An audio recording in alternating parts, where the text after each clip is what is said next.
Mioko ni pesa, mioko faida. Karibu wageni,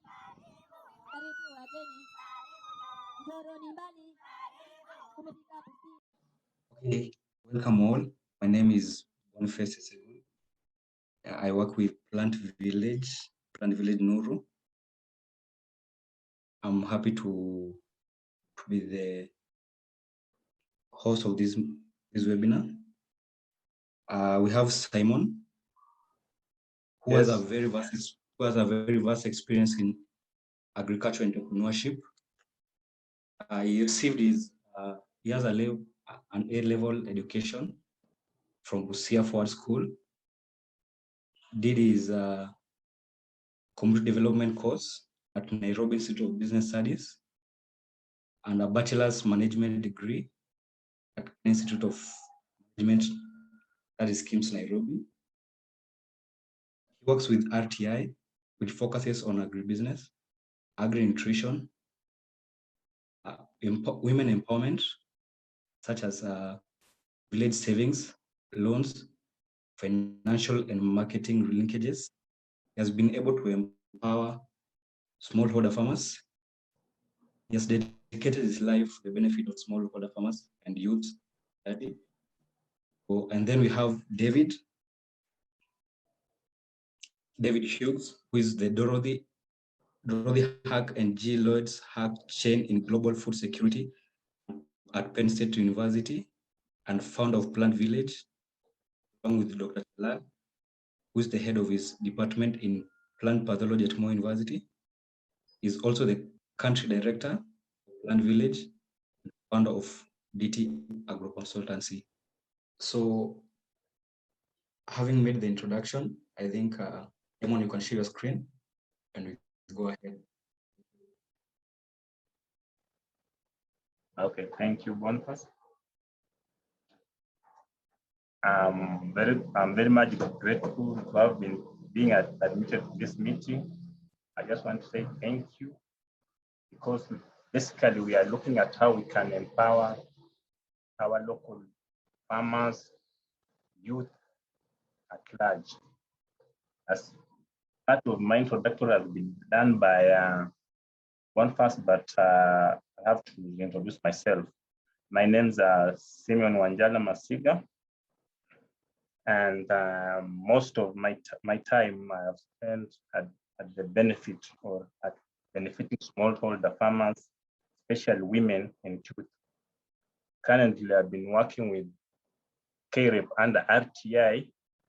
Basically, my major area of expertise is agri-nutrition, agribusiness, village savings, that is table banking, and making linkages to those farmers. According to my studies, or according to my approach to these issues, you cannot manage or attempt, or you cannot approach solving farmers' issues as an individual. That's why it needs a group or a team that can support, so that we can be able to reach those local farmers in the villages. In my area, let's say like village savings, that is table banking, you'll find that most of people in these villages or in these rural homes, they don't understand basically what village savings and loans association is. Because when you start attempting or attacking this topic, you'll find that in most of this area, there are sometimes you are going to encounter like village savings, loan funds. So those are some of the terms when you're handling or when you're trying to empower these local villages or this local farmer, they need to understand. That is number one. Number two, you'll find that some of these people, they only go to those groups or in those meetings just as a routine. They don't understand why they go there. So they need advice. Like, I remember there's a case, as a certain farmer asked me, you are telling me to borrow money, where do you want me to go and invest in? Now that is where agribusiness comes in, because you have to tell this person, I'm borrowing this money, where am I going to invest? So you'll find that in most cases, these people, they have all the resources that are available. They know how to save, but what they lack is training. So with the experience we have been given by RTI, because we've gone through TOT. TOT means trainer of trainers. RTI has been training us to go and train those local farmers or farmers in the villages. So you find that after the training or after the experience I've had for the last like 4 years, you find that I have had a lot of impact in these local villages, because we find that most of the farmers are trained. Let's say they have like kitchen gardens in their homes. Initially, they didn't have. So you find that after these trainings we are offering them, you find that these farmers are now having an impact. These trainings have impact in those local communities. Now, when it comes to cases like now, let's say agribusiness, someone will come up and ask you, what is agribusiness? You see, you need to tell this farmer, because a youth, if you tell a youth to set up a kitchen garden, to him, he'll assume it's not business, yet it's business. So you have to tell these youths, what is agribusiness? You have to highlight and tell him, let's say, for example, you can tell him agribusiness is, let's say, getting involved in agribusiness in economic activities that are related to farming, basically for commercial purposes. So if you tell a youth, he'll do what? He'll be able to understand how agriculture can make him earn income. Now, when it comes to like agri-entrepreneurship, you'll find that there are some farmers, when you train them about agribusiness, now, okay, he'll have crops on his farm. But now, since you have taught him basically about agribusiness, now he'll majorly based on, he'll practice agribusiness basically for commercial purposes. But now agrinutrition comes in, because by the end of the day, he also needs to feed the family. So if these things, these trainings are supposed to be related, agri-nutrition, agri-entrepreneurship, and village savings and loans association. Number 3, there are cases whereby you have gone in these villages, you'll find that women, they have these groups. They are there in existence. But you'll find that in most cases, members of those groups, at times they end up disappearing with people's funds. So like trainings about the village savings and loan association, we have topics that we always cover, or topics that I've covered for the 2,880 farmers so far I reached. There are topics about like leadership. So those women or those farmers, they need to know how they are supposed to lead themselves during those meetings, because we'll find that a chairperson has disappeared with the money. So these trainings, these trainings will always help them to streamline how they are supposed to be leaders of those groups, how they are supposed to select themselves. Like there are scenarios whereby we meet groups, they have a constitution, but if you ask a member, can you tell me what are the components of your constitution of your group? But it doesn't know anything. So like when you go to VSLA or Village Savings and Loans Association, we train them and tell them, now you need to make your own constitution. You sit down, me as their trainer or their teacher, I sit down and tell them, now let's sit down and make our own rules. They make their own rules so that by the end of the day, they are going to do it to abide by those laws. Some groups like, there's a group I met, sitting arrangements, some of those groups even they don't know how to sit. And you see they're supposed to conduct those meetings or those transactions, they are supposed to be done in a transparent manner. So you'll find that these people or those village groups, they are there. Some of them are in existence, but they don't know how to operate. So with the experience we have or what we have given them, you'll find that actually it has had a lot of impact. And now like me, I can say I handle like 5 groups so far that I have trained. You'll find that now they are doing the operation in the correct way and in the correct manner. Like now, at times problems normally comes in those groups when it comes to share out. What does share out mean? Now, when that group, let's say, because DSL is supposed to last for a year, those are 36 weeks. So share out means by the end of the year, money in the VSLS is supposed to be shared that money for table bank, it's supposed to be shared. No money remains behind. So you find that in most cases, they became quarreling. But now you see, they don't have rules. And those people doesn't have rules on how to share those savings. So they're supposed to see, you teach them. They said they're supposed to have their own constitution that governs how they are going to do it, how they are going to share those resources. So you find that there are so many things that are affecting these local farmers in these villages about table banking. And you see, table banking, that's the easiest way someone can access money, because let's say I'm one of the village savings. I want to give an example. I'm a member of a village and loan and savings association, VSLS. I'm one of the members. And you, assuming, let's say, born first, now you go to the bank. Me, I'm only a member of that group, and you are a member, let's say, of cooperative bank. Who will get money faster? It's me, because what I only need to do is to be a member of that group. I don't need to have a security. I don't need to have a guarantor. So you see, it's Village Savings and Loans Association. It's a very good initiative in the villages, because that's how smallholder farmers can easily access funds. What you only need to do is to be a member. So to me, with the experience I have, I think it's very important, and VSLs are very, very, very important institutions in our local communities, because we have moved banks closer to them, right? Now, when it comes to agri-entrepreneurship, now let me talk about something brief about agri-entrepreneurship.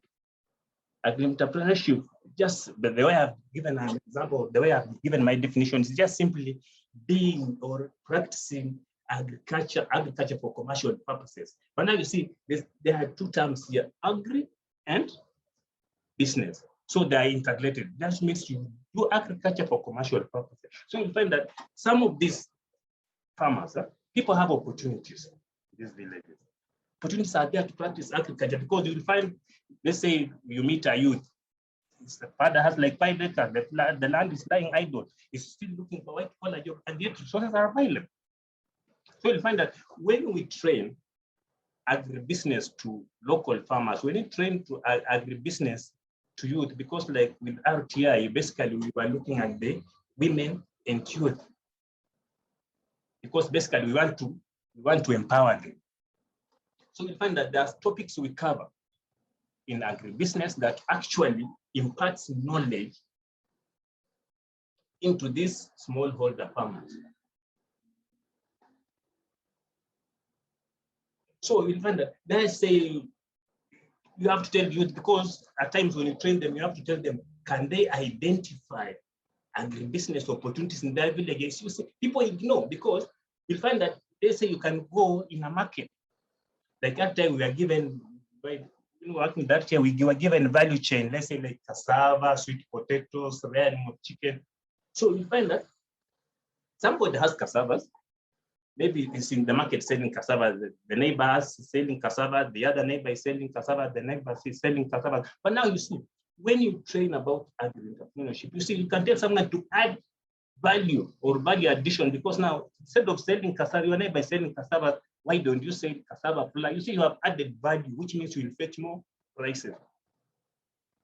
Even some of these smallholder farmers, they doesn't even know how to record their transaction. They don't know. You can ask a farmer today, well, how much have you sold? He doesn't even know. So with agri-entrepreneurship, it covers all those topics. How to manage your cash flows, how to record transactions, you see, how to understand market, how business, some of these businesses struggle. So out of this knowledge, you'll find that most of the farmers have learned from their past mistakes, and now I think now they're improving. At least in the homes, let's say like there are 100 homes, if you count where I've been doing my trainings, you find that you cannot move like 3-4 homes before you get a kitchen garden someone has established, or you can't get 1, 2, 3 homes before maybe you find a woman being involved in an economic activity that fetches of high income, because most of women now, they don't just wait for their husbands where they have gone, maybe to come in the evening with something so that they can be able to buy food. Now already they have food. their food on the table. Then also with agribusiness, you find that some of the ignored crops like the LVs, African leafy vegetables, now they are being grown in those schools. Yet they've been ignored long time ago. Why are they being grown? Because those groups we are dealing with, we are making linkages. Now, for example, through my linkages, is how I got to know PlantVillage. Through the linkages now, you'll find that most of these farmers, they are able to go and borrow from small financial institutions like Hand in Hand. We have linked them, those farmers, to those small financial organizations, so that they can be supported to set up small business enterprises. I want also to give an example. You find that there's a youth I met. He has experience in spraying success, but you see, he didn't have capital to start the business. But now, how can you help such a youth? I want to give an example.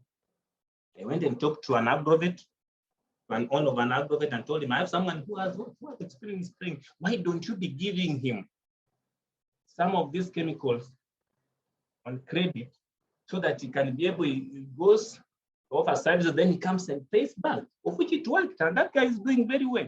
So with this knowledge or experience I have, I know we can bring a change in our society. People can change, right?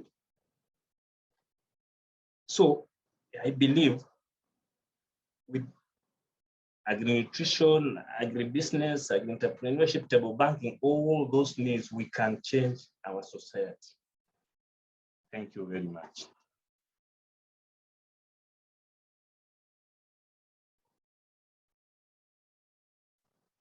One first, any question? Hello?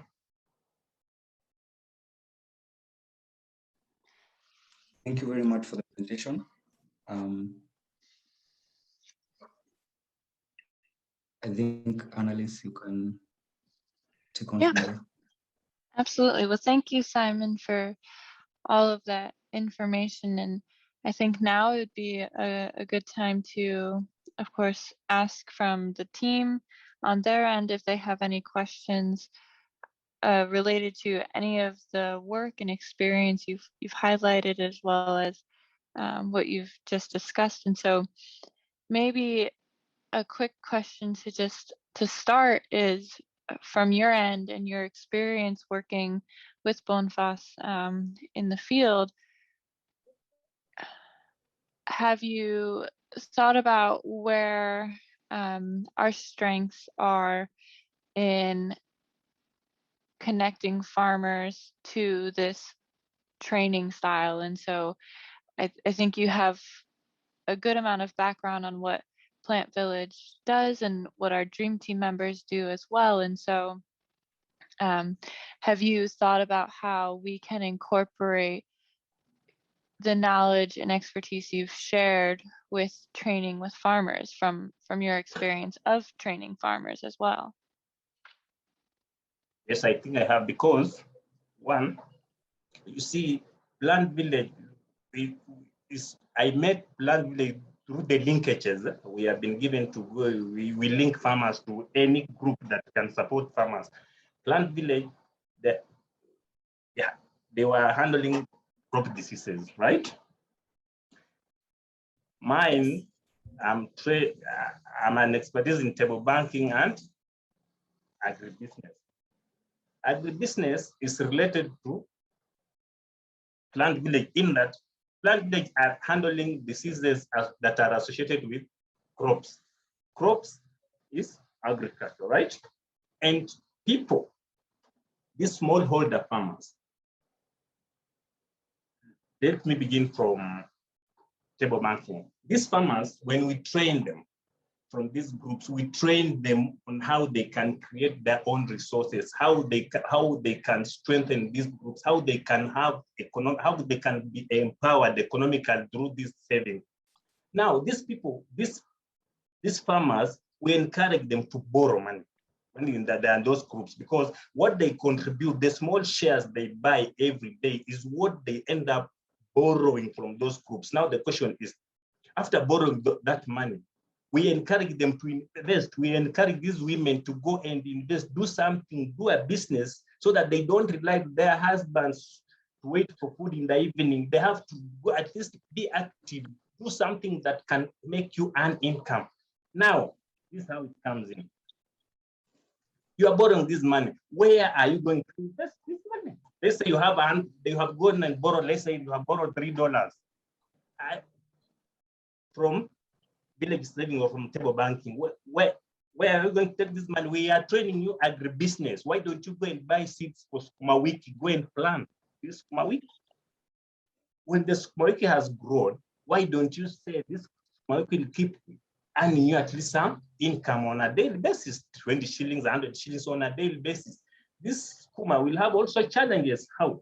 To have some diseases. You will need people to come and advise you. How are you going to take care of these crops?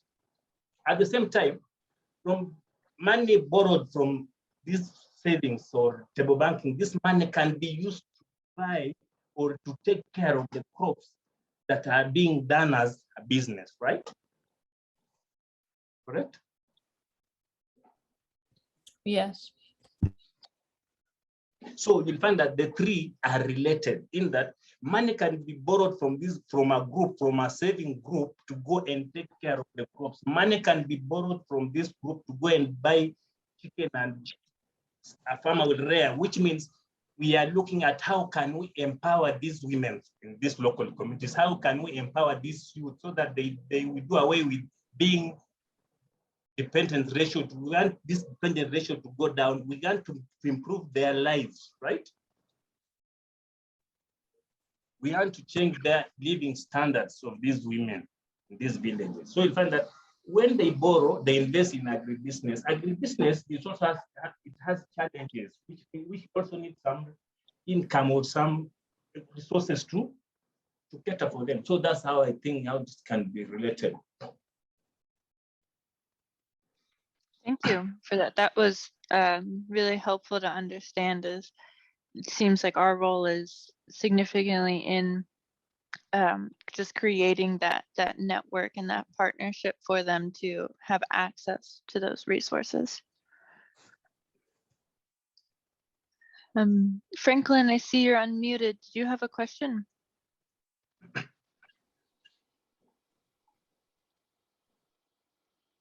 I don't have a question. I'm okay. Okay. Thank you. Maybe someone from the team, do you have any specific questions that you've been asked by farmers and maybe you didn't know the answer to? And so we can ask Simon for his input. Winnie, you're unmuted.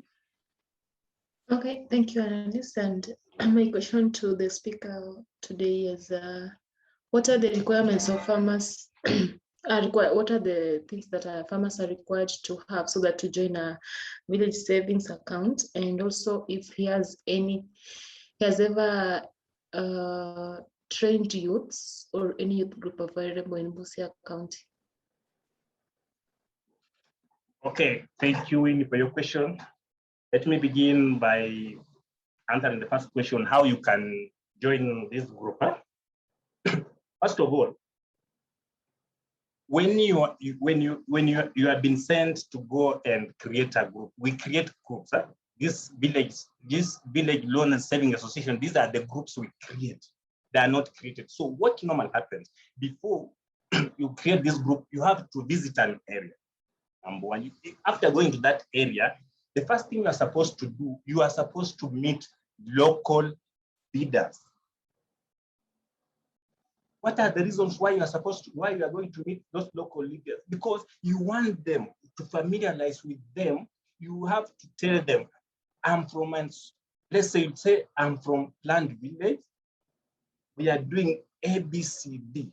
We are empowering farmers. I'm giving an example. But after that, the local leaders will now advise you. Why are you meeting these local leaders? Because you want them to give you permission to work in a given area. That's the first stage of getting group. Then, secondly, this local leader, they say the chief, now will convene a meeting. after the chief having convened a meeting, you will be invited to go and address the gathering. Then you sell the idea. You tell them, I'm Winnie from PlantVillage. We are doing ABCD. Now you are selling the idea. That is the second meeting. Then the third meeting, now you meet the interested people now, because now you go there and then like Simon, I said, I've come in this area because I want us to form a village savings and loans association. Then you tell them the benefits. We are bringing banks at the grassroots. Then after that, now the fourth meeting, now you meet those guys who are interested.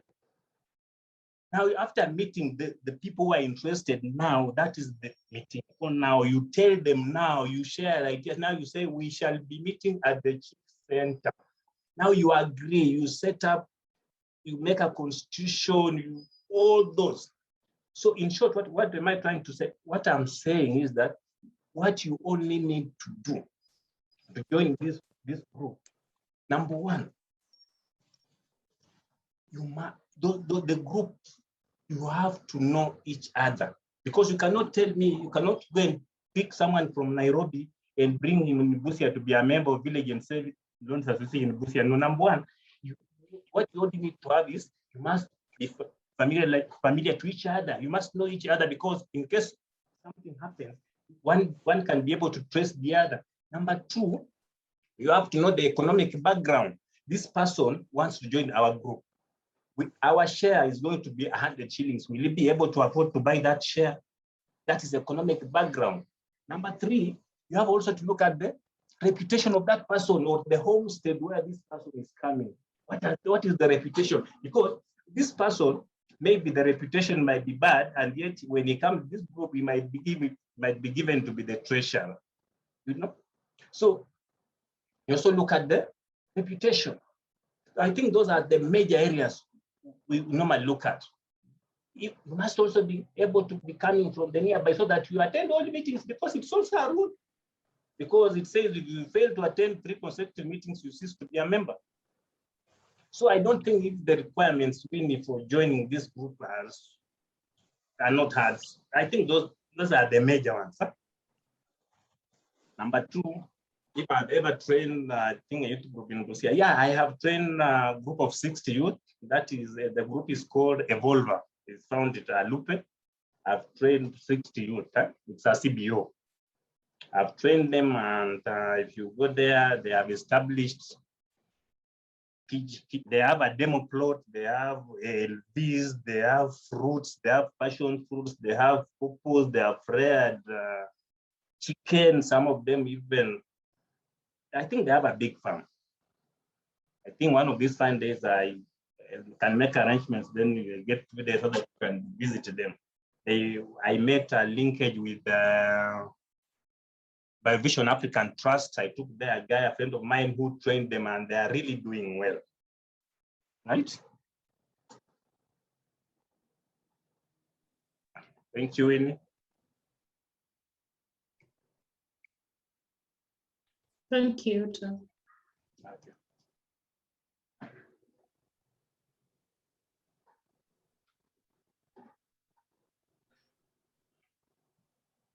Matthew. Hello, everyone. Hello, Simon.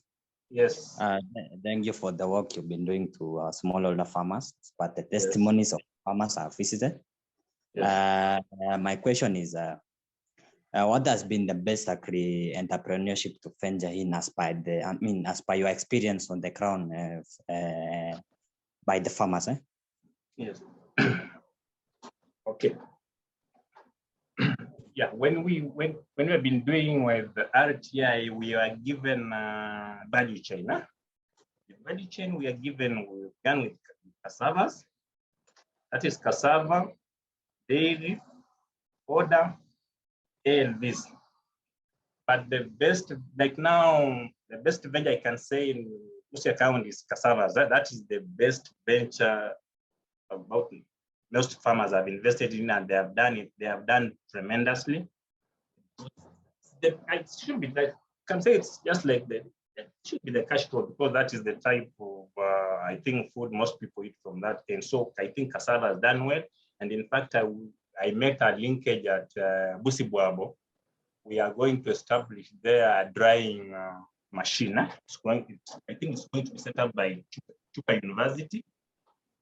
So we are trying to make a follow-up and see and make sure it has been installed so that farmers can be taking their cassavas for sale. And the reason why they're doing that is because those, you see, the way these cassavas are dried traditionally is different from the way those guys want it to be done, because the traditional way they have to ferment it. I don't know, it takes 3 days, but now those ones you will just be taking them fresh from the farm, then you take them, then they dry it for themselves. So I think the best news that has done this in Busia is cassava. And maybe partly I can say this because we have encouraged most of the farmers to set up maybe kitchen gardens in their homes so that they don't go borrowing vegetables from the neighborhood.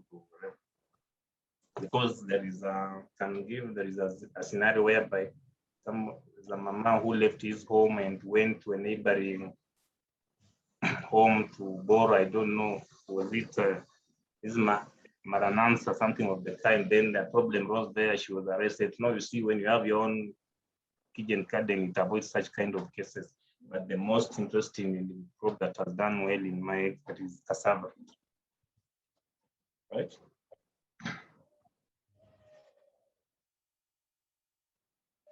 Maybe a follow-up question. Yes. Do you have any experience in Bungoma? And if so, you can say something about Bungoma.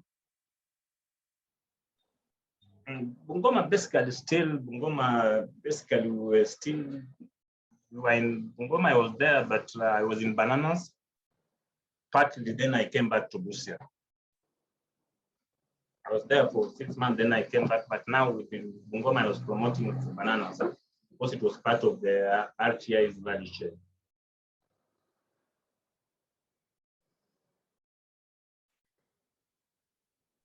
Thank you, Simon.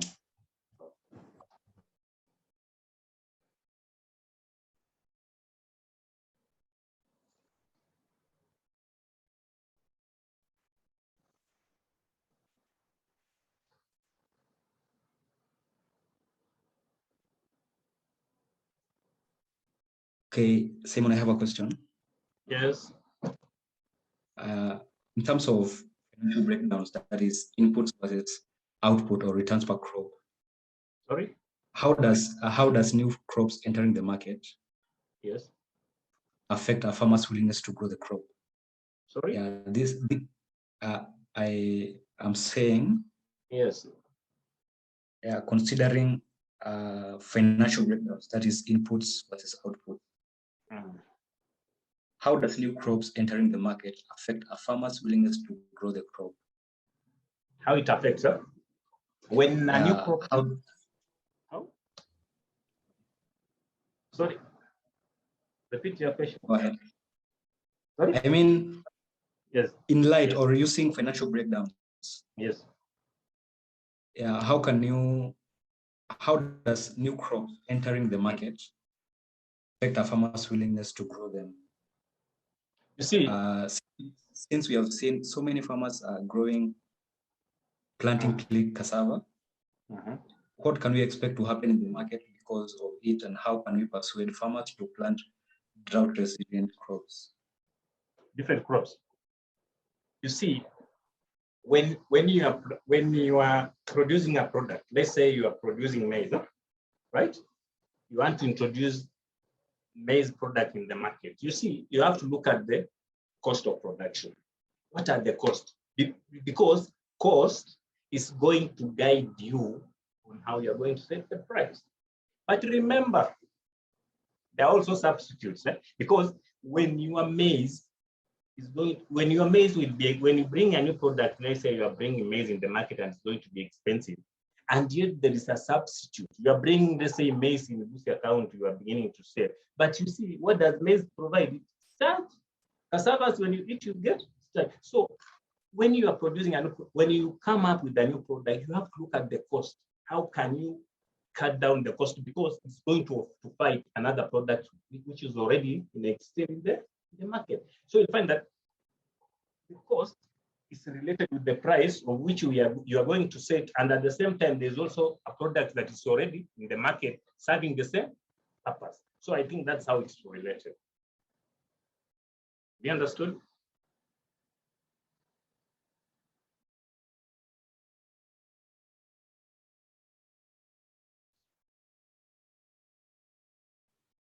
You have talked about inputs. What about we want to bring something new into the farmers? Farmers want to plant clean cassava. Yes. Because of we have seen climate changes. How can we persuade farmers, or how can we convince farmers to plant resilient crops or drought-resistant crops that will have great returns at the end of the day compared to maize? You see, before you bring in something new in the market, you see, even if you move around, you will find that we have demo plots, right? Because when you say I'm bringing a drought-resistant crop in this area, you must have come up and set a demo plot to farmers so that they can learn. I think that's what you've been doing. That's why we always encourage farmers to have demo plots. They demonstrate. When you go there, you have seen this crop has been tested and it has worked. Then farmers will be persuaded to go and begin growing the crop because already they have seen it working, right? So we can persuade them through demo plots, through practicals, right? Because if at all we have tried it as well, farmers will automatically, they will be persuaded, they will go and do what? They'll buy the idea, right?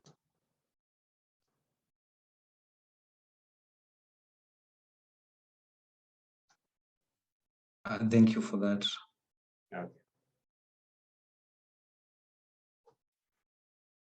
I want to give an example. You'll find that, let's say like companies that produce maize seeds, you'll find that even they have all along, you just see this is they have planted at least along the road, they have planted some maize, they have a poster there that said this and this, see how it has done it, to see how it has done it, this climatic condition, look at the way it has performed. So you see, I think that is quite encouraging to farmers, right? And you see, we also need to do awareness because we have drought-resistant crops, but at the same time, farmers are not even aware if these crops do exist. They don't even give these seeds do exist. So we can still go ahead and create awareness. Right? Tell these farmers, we have a new product in the market. Why don't we try? Once we create awareness, maybe through advertisement, through the media. And now you see, like in this small, like now when we come to these local communities, how can we do awareness, or how can we introduce such kind of people? We have chiefs barasas, they are there. We can, at times we visit them, tell our farmers, how can we going to fight hunger? You see, we need these county agricultural officers, we tell them. So during training, so during this chief barasas, you're given a chance to speak and talk to farmers, tell them, farmers, you see, PlantVillage have this new variety of crops. Where are we going to get them? How? At what price? You see, and they learn to know there's something new in the market. Why don't we practice it? Thank you.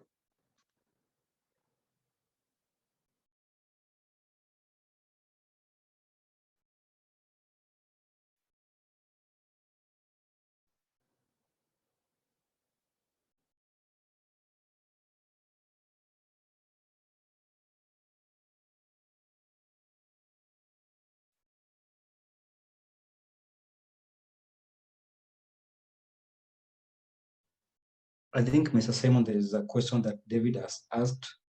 Yes. So yes. Can you kindly answer that? I haven't heard. Let him repeat. Hi, Simon. Thank you very much. Yes. So my question was about the table banking, and you talked about how you would like to introduce that and talk to village leaders about introducing it. But my question was, don't most villages already have an existing table banking system? Yes. So the Sorry? question is, do most villages already have an existing table banking system? Not really, but those ones who have, they doesn't know how operations are done. Ah. Okay, so they can be improved. We can create new groups. At the same time, we can improve on the existing groups at the same time because they like training. Because there are some of those groups that are still doing things in their old age. Some of these groups still keep their records in black books instead of having fast books. So you'll find that they are still doing things in their old age. They are supposed to have a safe box with 3 padlocks. Some of these people are still keeping money in their bags. Treasurer still carries money in her bag back home. Yet this money is supposed to be in a locked box with 3 padlocks, keys being held by non-official members of the group. So we found that they are still doing things in their old system. That's really interesting. And you're obviously helping many groups to be better, but are there national campaigns to improve the table banking groups? Is there a resource center that provides a clear set of guidelines that we know work? Sorry, repeat your question. So you are obviously helping many groups to do a good job, like using 3 padlocks. My question is, are there national campaigns by the government to improve the table banking, or is it just done by good people like you who are giving good advice? You see, when it comes to village savings and loans association, it's not a government initiative, right? That one is not a government initiative. Why am I saying this? We only meet government officials when we want to form the groups. Why? Because we just want them, we as field officers, we only want them to give us permission to work in a given area. Let's say in a given village, we only seek permission, but village savings and loans association, they are owned and managed by farmers or those groups themselves. There's nowhere government gets in. Even me, as when I go to train them, I'm limited. I'm not even supposed to borrow money from that group. I'm not even supposed to write by handwriting those books. Mine is just to train and guide them. This is how things are supposed to be done. So they are just supposed to be managed by themselves. Once you manage that group for a period of, let's say, 9 months, what happens? Now you graduate. So we call it graduation. Now that group is graduated after the first share. When I say share is the stage where now they share their money by the end of the year, right? And you see there is a criteria whereby, that's why from the word I said, when they are writing a constitution, they are supposed to write that constitution themselves. They are not supposed to borrow. Why am I saying this? Is because these rules are the ones that they are going to bind this group by the end of the day, because you'll find that somebody is a member of the group, but you see he's saving, but he's not borrowing. But their constitution does not stipulate, or it doesn't say that if you are a member of this group, you must borrow. So you find by the end of the year, this person has been saving, he or she has been buying shares, but you see, she has not been borrowing, which means her money has not been earning interest. But you see, by the end of the day, when share comes, they share money according to the number of shares one has. But you see, this person has been dormant, and he wants to earn interest for the money that he has not been borrowing. So you see, such kind of rules, they are supposed to be there. So when it reaches to a stage of share out, that's the end of the year, BSLA money or money obtained from this group, it's supposed to be shared, the whole amount of money.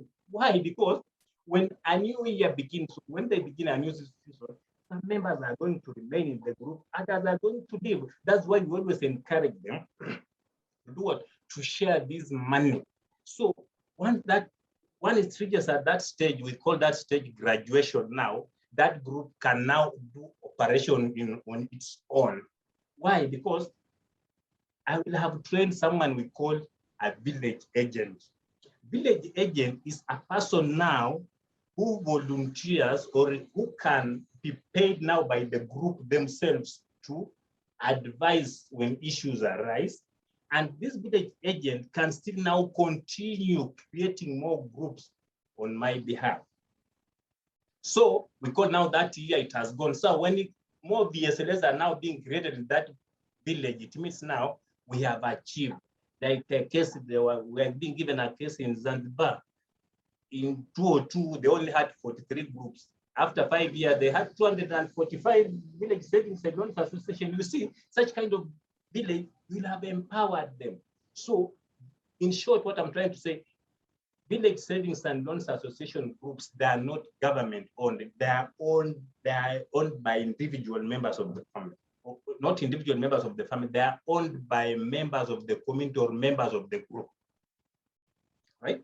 The government may only come in case if they want to support them, let's say they want to give them a grant, something of the sort, maybe training, but now it's basically, it's owned by individual members of the group.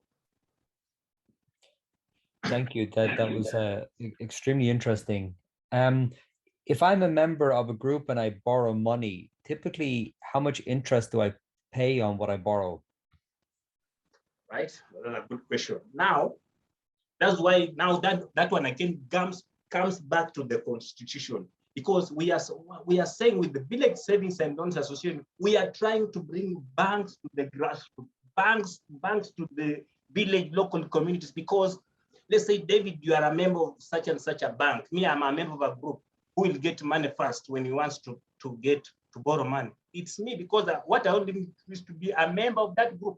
Now, this group, with the rules of Village Savings and Loans Association says, you are not supposed to borrow 3 times more than what you have. Let's say you have $3. You can only borrow from that group $9. 3 times what you have. So if you want to borrow $12, what does that mean? It means we have to set rules that would govern you to borrow more than what you have, or more than the 3 times we are talking about. Now, David, you will need to have a guarantor within that group. If you want to borrow more than $9, we set up rules that says, now, David, you will have a guarantor within that group, so that when, David, you fail to pay the $12, these members of the group who are your guarantors are the ones who are going to pay for that money, and they have to look for you. Number 2, we're talking about interest rates. You see, with this, we have some terms in this when it comes to your question. We have loan funds, then we have shares. Shares, I think, is the money we save. Then loan fund, this is the total number of shares plus the interest. Now that is what we call total loan fund. What the money you have been saving, the interest, the money you have been saving, you have been borrowing, plus now the total amount, that is what we call loan fund. Now, when it comes to interest rates, you sit down. We are saying that we are bringing banks to the grassroots. What does that mean? We want this old woman from this village to be able to access finances simply because he's a member of this group. So we say we are supposed to set an interest rate that is not higher, that is going to discourage members to borrow money from this group. And it should not be that one that is too low. So what does that mean? We are saying that the interest rate is not go beyond 10%. I think that is the rule of Village and Savings and Loans Association, and it should not be below 5%, right? So that people can be encouraged to borrow. So when you borrow $1, you bring 10%, the interest rate is 10% of $1. And that is also people will be encouraged. And we say borrowing period is supposed to take 4 weeks. Why are we saying this? We are saying borrowing is supposed to take only 4 weeks because, or so that a person can be given time. I have borrowed today, so after 4 weeks, I think I'll be able to refund the money I borrowed plus interest. But there are scenarios whereby we encourage someone to, you can stay with that money for 12 weeks, but the 12th week, we say you must bring that money back to the group, right? You must bring that money back to the group. Okay. Yes, thank you. That's extremely interesting. I think, I mean, 5% already seems quite a high rate of interest, and almost 9.5%, 10% is also high. But obviously, the farmers are willing to pay above 5% and less than 10%. Sorry? So over 5% interest and less than 10%. So between 5 and 10% is the interest rate. That seems quite high. But the farmers are willing to pay that. Is that correct? No. The reason is you see what we are trying to do, David. We are trying to bring banks to the grassroots. Why? Because if you compare the interest of between 5 and 10%, to me it's minimal, because you cannot compare it with the bank. You cannot compare it with the higher purchase. So in fact that it will be easier for a farmer to go in this saving and loans association group to borrow, so that he can be able to go and buy, let's say, seeds or fertilizers and use on it, right? Yes.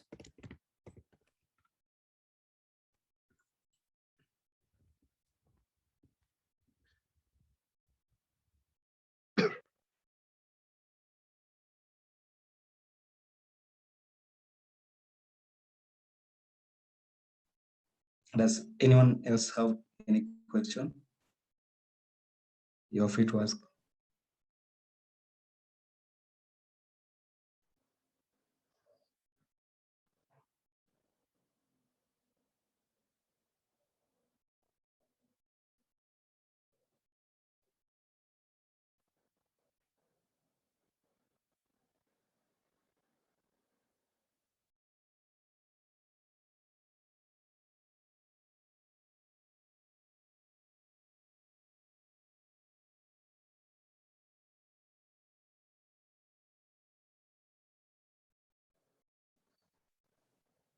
Is anything else to add?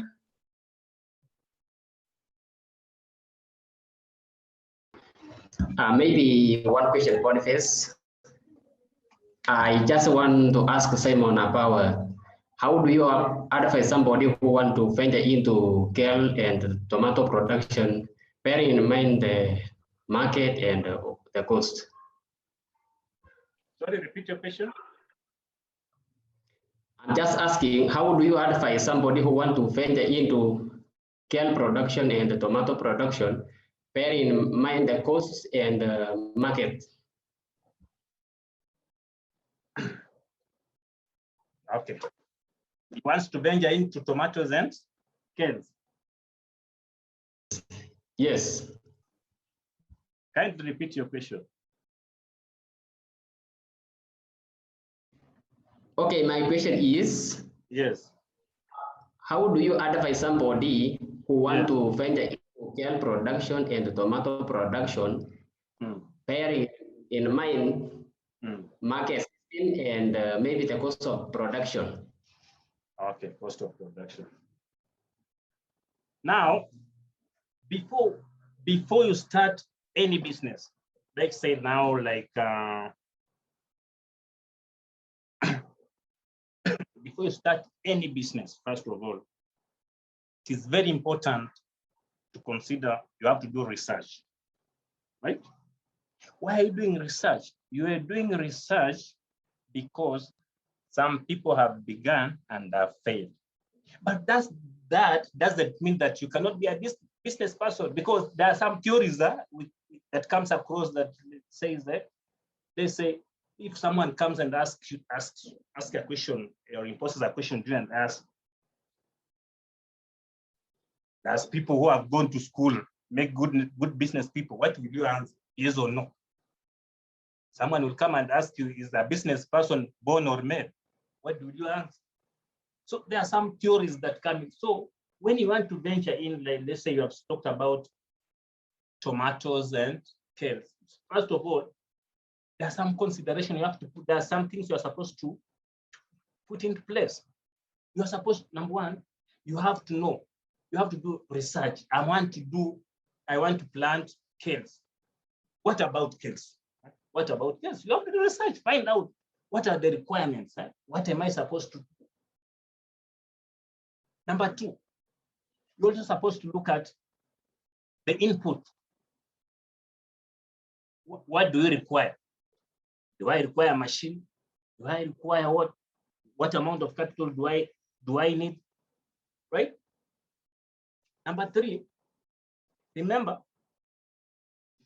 you also, before you launch that, you also have to look at the substitute in the market, competition. You are looking at, now I want to practice, I want to begin plant kilns. Who are going to be my competitors? Right? I'm going to compete with who and who in this. So you do more research, right? What are the skills that are required? If I want to plant this, do I have the knowledge? Who is going to advise me? How am I going to put it?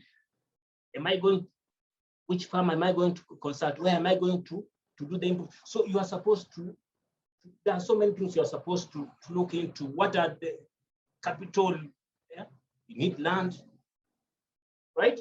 So you consider, there are so many things you consider before you get into that. What are the risks? Supposing drought comes, what am I going to do? Do I have irrigation, right? So you need, right?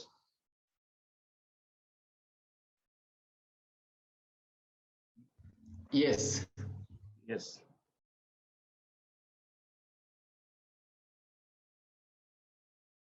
Yes, Bismarck, you understood that? Yes, I've gotten you.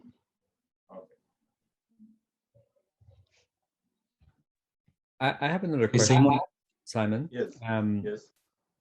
Typically, for a village bank, a community bank, how much for a community bank, how much capital would they hold in reserve? How much capital would a bank have for members? Let's say it has 50 members. How much capital would that bank have? Okay. Now you see, with the Village Savings and Loans Association, you see, with these groups, what normally happens? We encourage these people because initially I talked about having a box. That box is supposed to have 3 keys. And remember, this box is being carried by a person called box keeper. Now they call them the treasurer, but BSLO, we call that person box keeper. And remember, this group, it has a 5 committee member. It has the chairperson, it has the record keeper, they call the secretary. Then it has the box keeper, what they call the treasurer. Then 2 people, we call them money counters. Now this box, what is the purpose of this box? Number 1, this box is supposed to keep passbooks. Number 2, this box is supposed to keep any funds that is available maybe within that group. But with the VSLA, what normally happens, we always encourage them.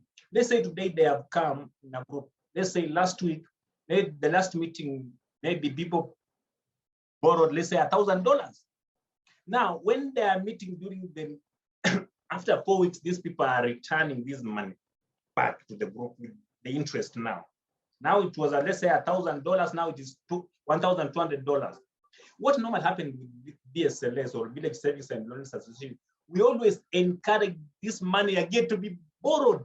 All this money, we expect the treasurer to go home without money. We want this money, we want these farmers to borrow this money, to go and invest, to do their own businesses. Yeah? To go and, let's say, maybe you're doing farming, you go and buy seeds, fertilizer. We encourage this money to these farmers to borrow all of this money. We don't expect this money to go home. The only money maybe we expect to have is the money we call the social fund. What is social fund? Social fund is money that is kept aside for eventualities. Let's say maybe one of the members' house has been burned down. Now they want to support him. This social fund is given as a grant. That is the money we expect to be this group to have cash in that box. But however, we have some groups that have money on their accounts, but we always go ahead and advise them that money, when money they have put that money on the account, is not helping them. We always encourage them to go and take that money from that account, bring them to the group so that people can borrow, it earns interest, and the money keeps on growing day, the money keeps on increasing day and night. Once someone borrows,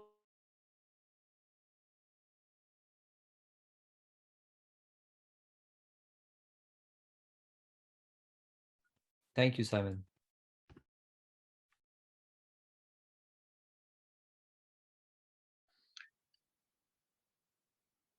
Sounds like Okay. you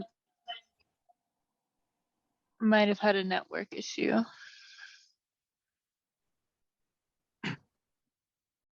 Welcome back, analysts. So Simon, I wanted to ask you if you have any other questions for us. If you have any questions for us, it's your time. Go ahead. sorry? If I have a question, huh? Yeah, do you have any other questions for us? Do you have any question for us? Kindly go ahead. Okay.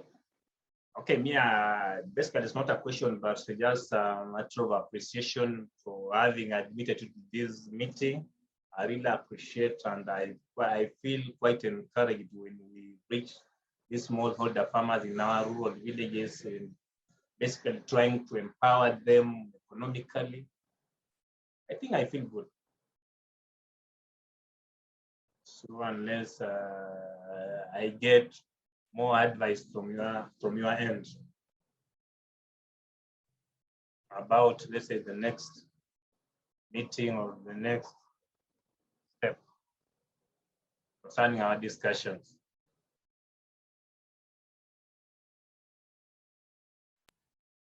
Thank you very much, Simon Masiga. I will do a follow-up, be in contact. Thanks very much for the presentation. I think analysts, if you have something to add, you can do so before we end the meeting. Analysts. Thank you, Bonfas, and Simon as well. It was extremely valuable to listen to not only just your experience of working in this field for many, many years, but also the specificity of your experience as well, being in Busia County. A large portion of our members are in Busia and have been working there for about 2 years. So we certainly look forward to continuing to work with you. And I know that you've engaged quite a bit with Bonfas, but is there a way we can connect you with the rest of our team as well to follow up if we come across questions in the field, or how we can combine forces potentially? I know you're currently working with the RTI Institute.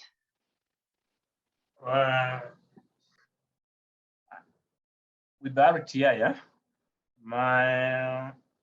I think my contract expired. It was in May this year. So currently, what I've been doing, I've just been volunteering in my villages, because I always feel good when people's lives changes. But still, I can be very happy, or I can still appreciate if you can make me join your team, so that we improve the living standard of these people. We train more, so that we train more groups, we reach more farmers, improve their lives. So I don't think we will have a problem joining your team.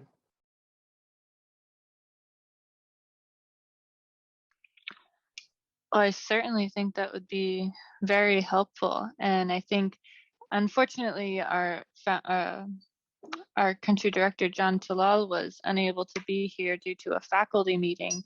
But the next step would be to follow up with him. And so I'll make sure to connect you and himself, and then we can work out a plan moving forward that way. Okay, thank you. Well, thank you very much. Just a quick question on that before we go then. Yes. Based on everything we've talked about today, what would be your initial steps with working with PlantVillage to combine your knowledge and experience and background with what we're doing? How would you bring that into the PlantVillage then? Okay, basically what we can do with, I think we are supposed to come up, we are supposed to form groups or we should recruit groups. Let's say I think we should have a target. Let's say we can begin in this account. Let's say we can get 30 groups, we can get 15 groups, then we can form 15 groups, we can form 30 groups. Then we begin training them, nurturing them, bring them on board. We see the trend, their mode of operation.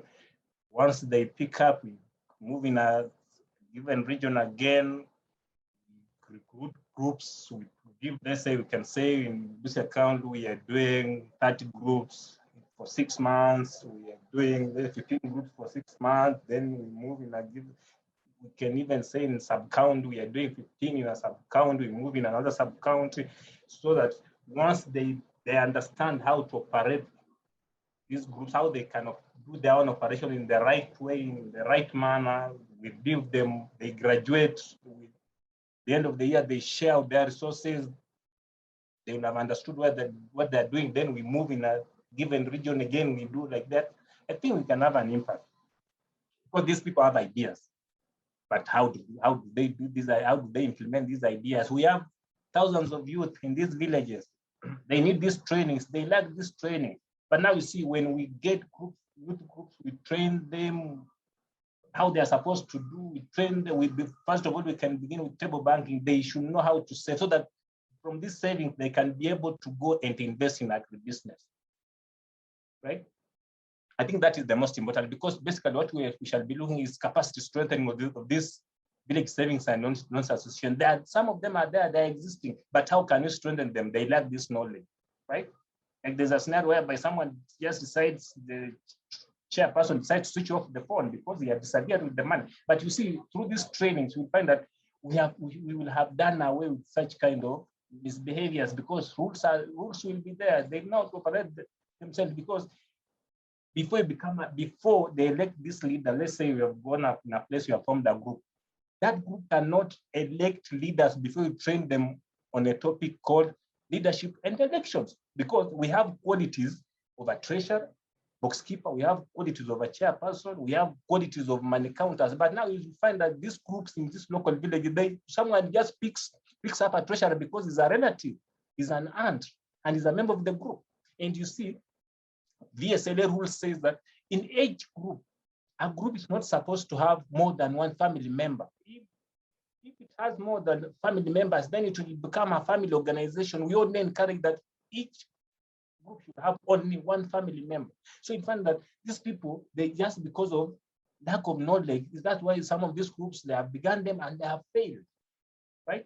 So we can begin by, let's say we are forming these groups in a given area, we go in a given area, just like that as we move on. But when we begin, we should have a target. Let's say we are recruiting 15 groups. Let's say we are beginning with 30 groups, right? Mm-hmm.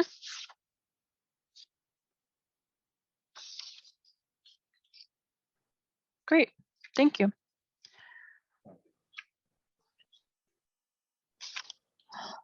All right, any last questions then before we go ahead and wrap up? So we are at our time limit for today.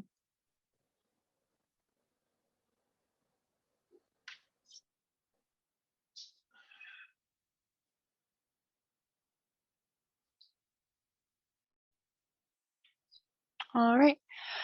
Well, thank you very much, Simon, for everything that you've shared with us. And you can certainly expect for us to be in contact much more. And I'll send an email right away and include John as well. And we'll get started on the conversation of how we can continue working with you much more closely. Okay, thank you. Of course, thank you. And bye for now. Bye. Miogo ni pesa, miogo faida. Karibu wageni, njoro ni mbali, umefika Busia.